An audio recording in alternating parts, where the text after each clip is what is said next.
do I know if I'm doing it the right way? Remember the 4 hows.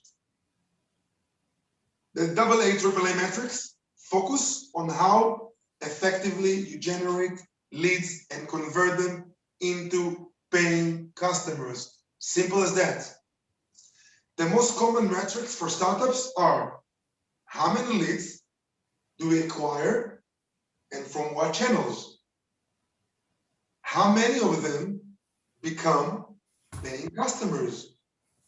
How many of those leads and customers are lost on the way and why? How fast do they generate new leads?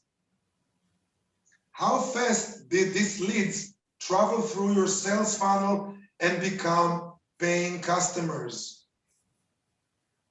How fast is your viral message spread? We'll touch it a little bit later as well. How much is your conversion rate cost? How good are leads that you acquire and from what source? Super important. Understand the source and the not quantity, quality of leads. How good your customer in terms of their average order size and repeat purchase and references. So you measure your customers in their average order size, repeat purchases, and references. Any questions? Just about the churn rate, like for our in our medical software project, yes, like company. I want to ask what kind of would be like the best. I would just think of couple, just to leave a comment why you left. Maybe to what else, to call them again or something. What other? Hold on. We'll touch it. We'll touch it a little bit later. But okay, just to know the average, a good average customer rate should be around 6 to 15%. You're on a safe side.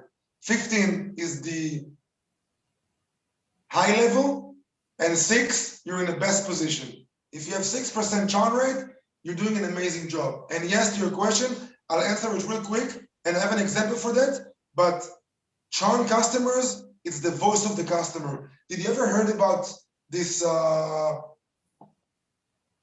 the voice of the customer?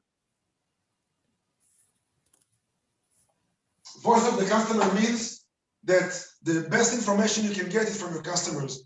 Any feature developments, any bottlenecks, any problems, any churn rate, everything will come from them. You never, ever develop a product or a feature without consulting your customers and hearing the voice of the customers. Because it doesn't matter how amazing you are, guys, and I'm sure you are. By the end of the day, someone has to pay for it. And if your customer, and if you have an amazing product, but no one is willing to pay for it, it's a loss of time, effort, and usually a lot of resources. So use the voice of your customer for every step of the way. It will be your guide. They will tell you what they want, what's good, what's better, what less, what worse. All right? But of course, don't change your feature and product, over one customer. You collect them, and when you have enough of them, you understand what to do next. You'll be able to build your backlog and sprints. And hopefully I'm not speaking right now Chinese to you guys, but backlogs is basically what you're going to develop. Sprints is what I'm developing right now within the short 2 weeks timeline. So remember the voice of the customer. Always, always, always. Let's move to a little example. This is an average Google Analytics. Are you familiar with it, guys? Did anyone work before with Google Analytics? Mm-hmm. A little bit.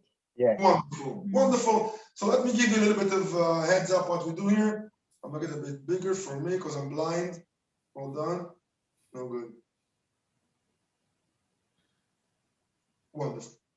Almost wonderful.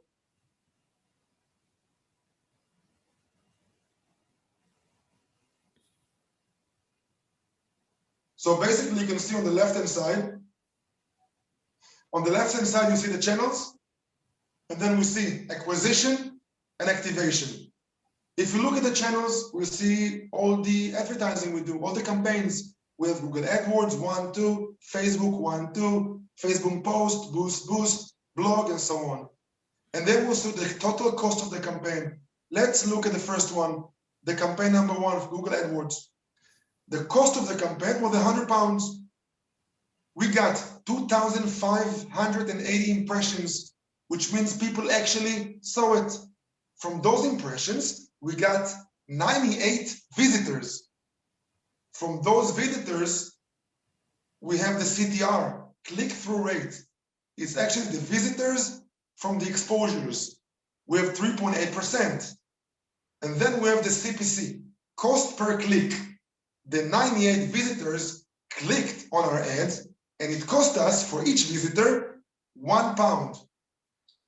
From those 98 visitors, we were able to convert to 23 leads.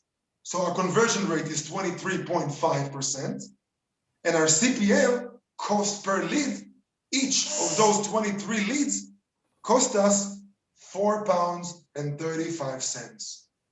Simple as that, but you have to understand how much a lead costs you. How much does the marketing cost you to be effective?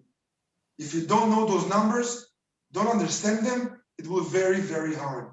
And sometimes on top of the CPL, the cost per lead, you have more. If you have salespeople, okay? If you have real estate.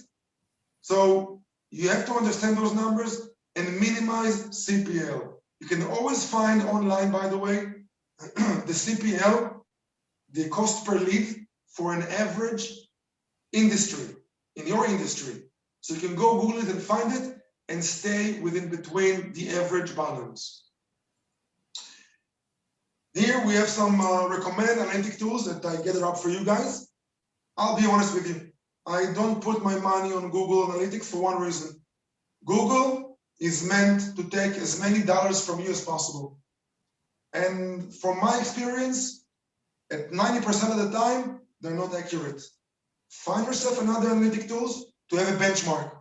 You will be able to make better decisions by that.